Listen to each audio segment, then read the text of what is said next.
Hola, soy el maestro Emiliano López y en esta sesión de lógica explicaré el tema de símbolos lógico-matemáticos, variables proposicionales y operadores. Bien, como alguna vez les había comentado, el sistema de lógica matemática es un lenguaje al que se traduce nuestro idioma español o cualquier otro lenguaje natural, ¿no? Un lenguaje natural es un lenguaje como el inglés, el español, el francés, etcétera. Pero nosotros hablamos el español.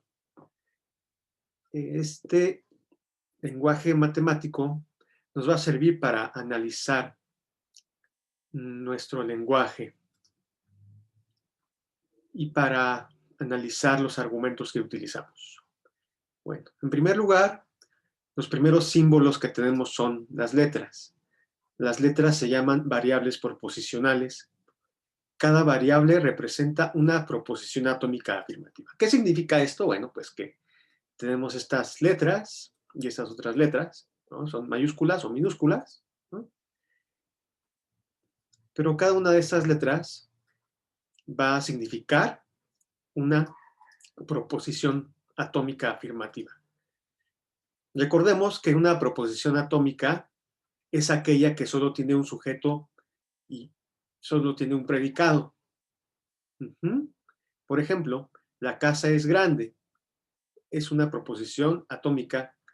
Es afirmativa porque no tiene ninguna negación. Está afirmando, ¿no?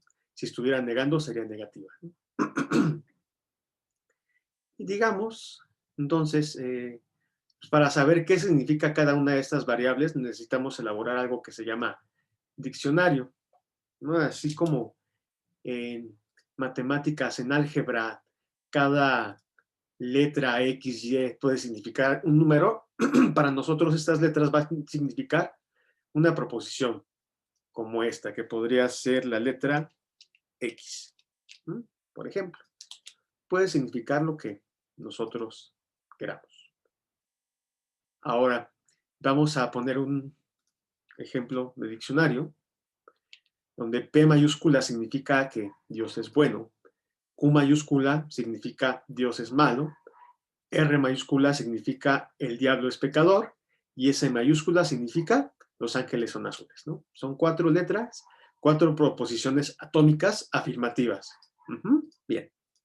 Ahora, primer operador monádico se llama negación. ¿Por qué monádico? Bueno, mono viene de uno, significa que es un operador que solamente afecta a una sola letra, a una sola variable o a una sola fórmula a la vez.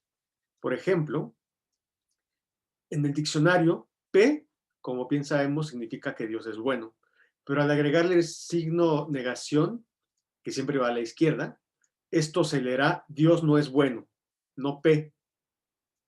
¿Por qué? Porque la negación lo que va a hacer es convertirnos cualquier fórmula afirmativa en negativa. Y en este caso, no Q es, Dios no es malo. ¿Por qué? Porque Q en el diccionario significa Dios es malo. Bien. Tenemos otros operadores que se llaman diádicos o conectores. Dia viene de dos, en este caso son operadores que van a permitir conectar cosas, por eso se llaman conectores también.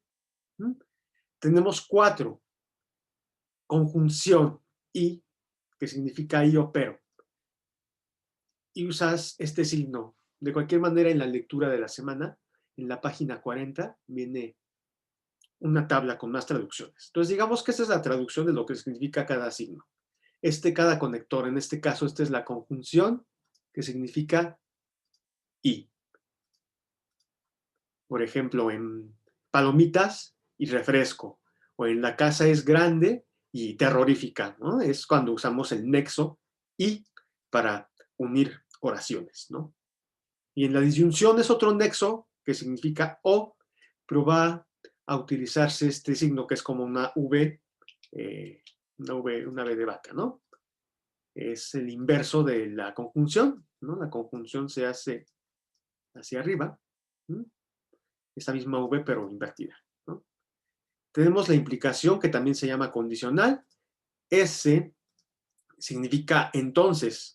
Como en si llueve, entonces hay nubes. Entonces, cuando ves este conector, se traduce con la palabra entonces o la palabra implica también. Lo puede traducir. Los estoy alineando para que se vean más parejitos en la hoja. Aquí no quiso salir, pero bueno, imagínense que están alineados. Y por último, la equivalencia, que también se llama bicondicional, se traduce como sí, solo sí. Y el signo de este es una flecha con dos direcciones. Fíjate que el condicional, el entonces, es una flecha con dirección a la derecha nada más, mientras que la equivalencia o el bicondicional tiene doble dirección, ¿no? Se lee sí, solo sí. Como en un triángulo, solo es una figura sí, solo sí tiene tres lados, por ejemplo, ¿no? Bueno, entonces veamos ejemplos de cómo se utilizan esos conectores, estos operadores diádicos. Si te das cuenta, operan pares de minúsculas en este caso, ¿no? Se va construyendo así. Con nuestro diccionario anterior, ¿no? Donde P significa Dios es bueno y Q, Dios es malo, ¿no? Entonces, P, conjunción Q, se lee así, ¿no? Si tomamos nuestro diccionario del principio. P, disyunción Q, se lee Dios es bueno o Dios es malo, ¿no? Porque acuérdate lo que significaba P y Q. P, flecha Q, P condicional Q, P implicación Q, se lee si Dios es bueno, entonces Dios es malo, ¿no? Porque estamos traduciendo este conector condicional, conector equivalencia. Y por último, P equivalencia Q, esta es equivalencia y esta es implicación, ojo, P equivalencia Q o P sí, solo sí Q, P bicondicional Q se lee Dios es bueno, sí, solo sí, Dios es malo, ¿no? Y ahorita no nos importa que estas cosas no tengan sentido, lo que nos importa es entender cómo se construyen las fórmulas, ¿no? Ahora fíjate, aquí hay otro ejemplo de cómo una negación afecta a toda una fórmula completa. O sea, una negación puede afectar letras por separado, como aquí arriba, ¿no? Pero una negación también puede afectar a fórmulas complejas, compuestas, así les vamos a decir, a las fórmulas que tengan dos o más variables, ¿no? En este caso tiene dos, ya es compleja, compuesta. Y una negación, más adelante vamos a ver cómo se usan los paréntesis, pero la idea es que se le pone el paréntesis para saber que estamos afectando solamente a todo lo que está dentro de paréntesis, no solamente a una parte, ¿no? Porque si yo quisiera decir, bueno, ahorita pongo un ejemplo, pero esto se leería así, no es cierto que todo lo que está dentro, en este caso, no es cierto que Dios es bueno y Dios sea malo. Lo que significa esto es que estamos negando todo lo que está dentro del paréntesis. ¿Qué pasaría si no pusiera ese paréntesis para organizar? Bueno, pues entonces tendría un problema porque entonces ahí diría otra cosa. Ahí lo que me está diciendo esta fórmula sin el paréntesis es que Dios no es bueno y Dios es malo. Voy a cambiar el color porque rojo nada más es la negación, ¿no? Solo que...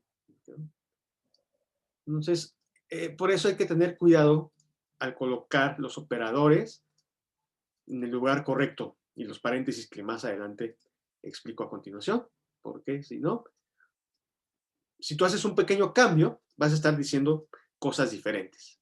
Bueno, una fórmula bien formada, bueno, es una fórmula bien construida, una fórmula de lógica matemática bien construida.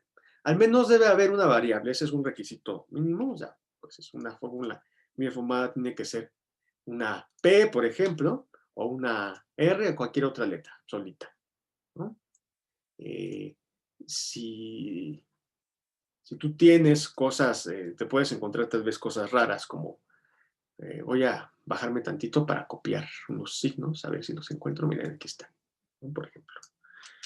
Bueno, voy a regresarme acá, donde estoy explicando. Si tú te encuentras una cadena de signos así, Eso pues se lee y, o, entonces, sí, solo sí. Pero si te das cuenta, no es información que tenga sentido, ¿no? Es un chorizo de signos que no significan nada. Por eso esto no es una fórmula bien formada, ¿no? Para que sea una fórmula bien formada, pues debe cumplir esos requisitos. En primer lugar, pues que tenga al menos una sola letra, ¿no? Si hay una letra suelta, pues seguro es una fórmula bien formada, ¿no? Tendría que ver mi diccionario para saber qué significa, o yo darle un significado, pero de entrada sé que esto está bien, esto ya vimos que no está bien, ¿no? Ahora, cuando una fórmula tiene dos o más variables, se le dice fórmula compuesta, ¿no? Se empieza a componer a partir de lo simple. Entonces, tengo Dios es bueno y Dios es malo, usando el diccionario. Usando este conector, la hago compuesta. Bien. Acuérdense que una connegación sería simple. Voy a agarrar una. Dios no es bueno, nada más para ponerla aquí. Entonces esta sería simple, ¿no? No P sería simple. Tengo una negación, pero solo tengo una variable, una letra, entonces sigue siendo simple. Dios no es bueno, ¿no? Pero bueno, en cuanto tengo dos o más letras minúsculas, dos o más variables, ya son compuestas, ¿no?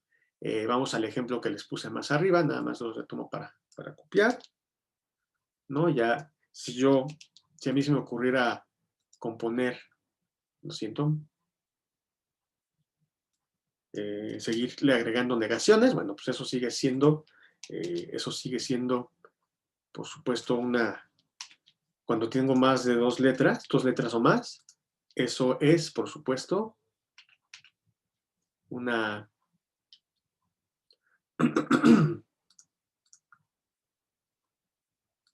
una fórmula compuesta, ¿no? Cuando tengo dos o más letras. Podría ser así, o podría ser el otro caso que expliqué hace un ratito. Bueno, no importa. Incluso pues, le podría poner la otra negación acá, o quitársela aquí, ¿no? Pero sigue siendo de aquí para abajo, son compuestas, ¿no? Y fíjense, lo que dice aquí, la negación afecta a una variable o a una fórmula compuesta. Una negación no sirve para conectar cosas. Una negación no es un conector, ojo, no conecta, ¿no? La negación siempre se coloca a la izquierda de la fórmula que afecta. Una negación puede afectar a variables simples o a fórmulas compuestas enteras. Aquí afecta a una variable simple, aquí la negación está afectando todo lo que está dentro del paréntesis. Digo, pues en los ejercicios no es necesario ponerlo con colores, aquí lo hago nada más para que se vea lo que está afectando, ¿no? Aquí afecta una sola letra, aunque es parte de una proposición, de una fórmula compuesta. Bien. ¿Qué más? Sigo. Una fórmula se puede hacer compuesta hasta el infinito con ayuda de los operadores. Los conectores solo pueden unir fórmulas de dos en dos, en pares. Para jerarquizar la unión de fórmulas a través de conectores se utilizan los paréntesis, corchetes y llaves, en este orden. Fíjense bien, también eso tiene que ver con el álgebra, ¿no? Por eso es un lenguaje lógico-matemático. P y Q, ¿no? Ojo, con paréntesis, sí solo cierre, ¿no? Eso se leería así, ¿no? Yo les sugeriría que memorizaran sus significados de conectores, ¿no? Pero digamos, empezando por lo sencillo, pues la fórmula más simple es mi P, ¿no? La hago compuesta cuando le pongo el Q, ¿ok? Pero ahora, ¿cómo hago eso más complejo? Bueno, pues digamos que yo le quiero conectar un bicondicional, pero tengo que hacerlo en par, ¿no? Entonces, esto que está en amarillo es como la parte de la izquierda del bicondicional. Y lo que está a la derecha, lo voy a marcar con amarillo también, es la otra parte. Entonces, una fórmula compuesta, pues siempre va a tener un conector. Pero además siempre va a haber un conector que sea el principal. Aquí es muy simple, en la segunda, P y Q, ¿no? Pues porque solamente hay un conector. Pero aquí ya no es tan claro aparentemente, aunque es sencillo reconocerlo. ¿Cómo lo reconozco el conector principal? Bueno, pues porque es el que conecta las dos partes principales de la fórmula, que son la parte de la izquierda amarilla y la parte de la derecha amarilla. Si te das cuenta, la de la derecha es más cortita que la izquierda, pero eso no importa, porque hay un par. Yo puedo hacer más complejo todavía eso, ¿no? Y entonces, te das cuenta, lo que hago es añadirle S o S, disyunción S, pero para añadirle eso a la fórmula, como tengo que saber cuáles son las partes principales, bueno, ahora mi parte principal va a ser la de la izquierda, o S. Le agrego OS. Pero igual ahora en vez de paréntesis uso corchetes para saber cuáles son las partes, ¿no? Entonces, fíjate que... vamos a ver. Voy a poner esta parte con otro color para distinguir, para que se vea qué es lo que está pasando, ¿no?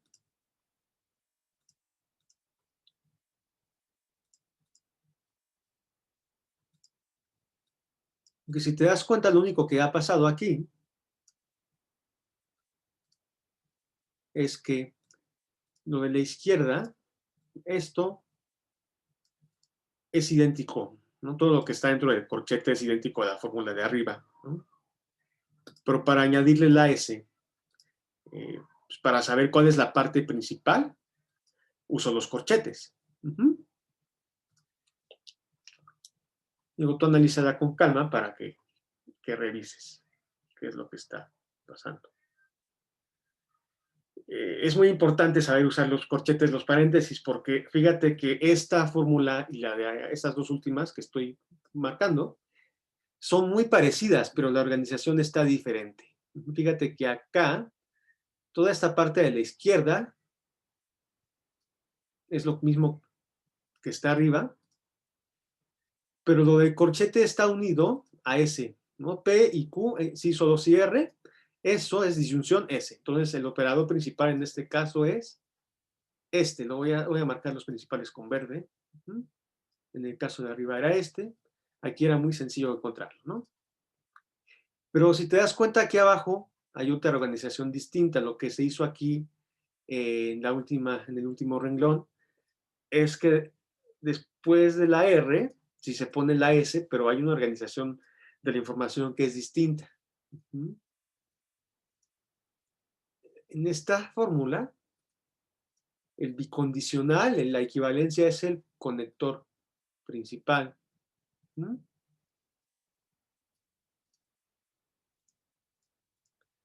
Que conecta por un lado P y Q, que es en un paréntesis, y por otro lado R o S, que es en otro paréntesis. Entonces, si te fijas, siempre conectan en pares. Y ahora viene otra cosa. Estas son las mismas fórmulas de arriba, pero vamos a ver cómo funciona la negación, ¿no? Lo único que está pasando aquí es que en esta fórmula, mi negación está fuera de paréntesis, entonces lo único que afecta es esto. No es cierto que P y Q, sí, solo sí R o S. Pero aquí hay unos corchetes. ¿Por qué será? Porque el corchete abarca toda la fórmula. Pues si te das cuenta, en el primer renglón, la negación solo afecta a esto, ¿no? Pero en el segundo renglón, como la negación está fuera del corchete, entonces va a afectar todo lo que está dentro del corchete. Fíjate, en el primer renglón, el operador principal sigue siendo el bicondicional porque la equivalencia está uniendo toda esta parte de la izquierda con el paréntesis de la derecha, ¿no? No es cierto que P y Q, sí, solo sí, R o S. Pero aquí abajo el operador principal va a ser la negación. ¿Por qué? Porque es el que está afectando todo lo que está en el corchete. Mientras que aquí la negación, como nada más afecta este paréntesis, está separada por el bicondicional, que aquí es el operador principal. Ahora, en esta siguiente fórmula, es la negación, pero nada más de lo que está adentro del corchete. Por eso el operador principal aquí va a ser esta disyunción, ¿no? Que esta negación afecta todo lo de los corchetes, nada más.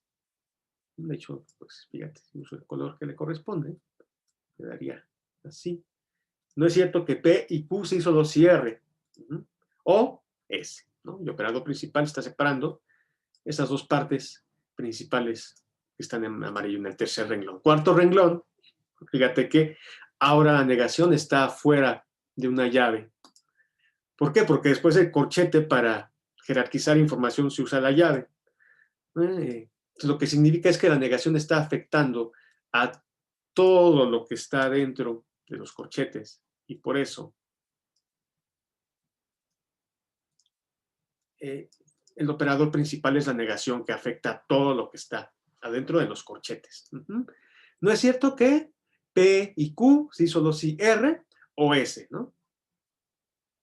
Ahora, toda fórmula compleja se puede descomponer en sus partes simples. Siempre habrá un operador principal, es aquel que conecta las partes principales de una fórmula, ¿no? O bien, pues si fuera la negación, es el operador que afecta a toda la fórmula, ¿no? Dependiendo. Porque acuérdense que la negación no conecta, ¿no? Y aquí está el ejemplo, ¿no? Si yo quiero descomponer P y Q, que es una proposición, una fórmula compuesta, bueno, pues sus partes son P simple, Q simple, ¿no? Dios es bueno y Dios es malo. Entonces, estas son sus partes, sin problema. Pero ahora, ¿cómo descomponer algo un poquito más elaborado como esto? Pues tampoco es complicado si sé cómo analizarla por partes, ¿no?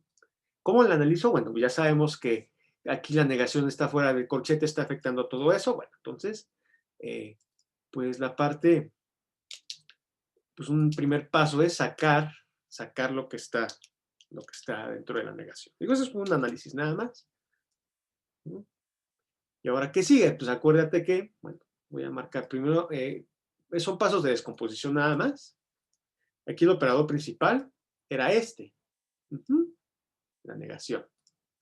Ya que estamos descomponiendo, ahora acuérdate que el operador principal es el que une las partes principales de la fórmula, que en este caso pues es lo del corchete de la izquierda, y la S está solita a la derecha, ¿no?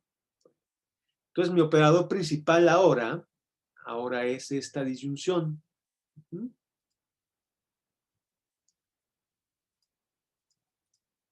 ¿Cómo descompongo eso?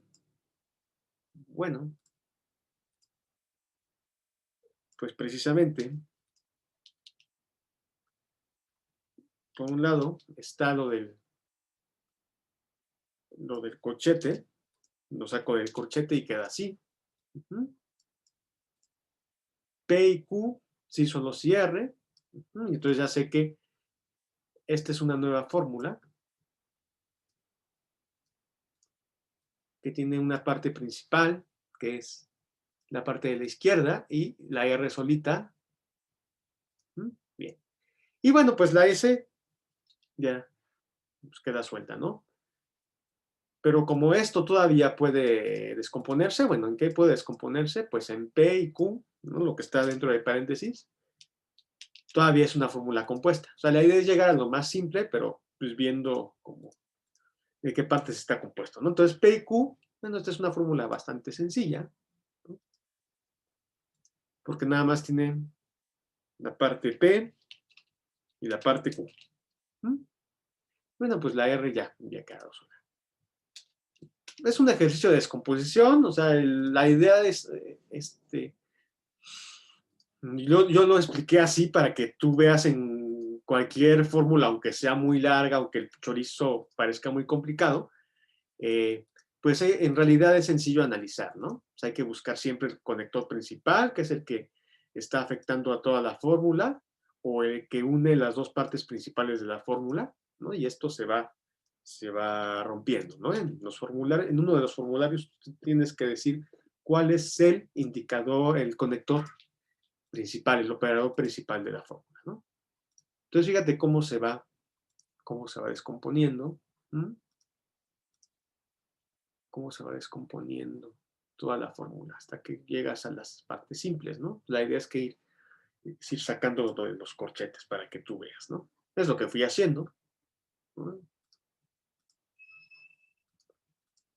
Porque acuérdate que como cada fórmula tiene adentro un operador principal, ¿no? Entonces, aunque esta tiene la negación, pues la parte del corchete tiene su, eh, la parte de las llaves tiene su disyunción, pero la parte del corchete va a tener esta equivalencia como operador principal y la parte dentro de paréntesis va a tener que es el más sencillo de analizar, también por eso no lo había marcado, pero bueno, pues hay que marcarlo igual.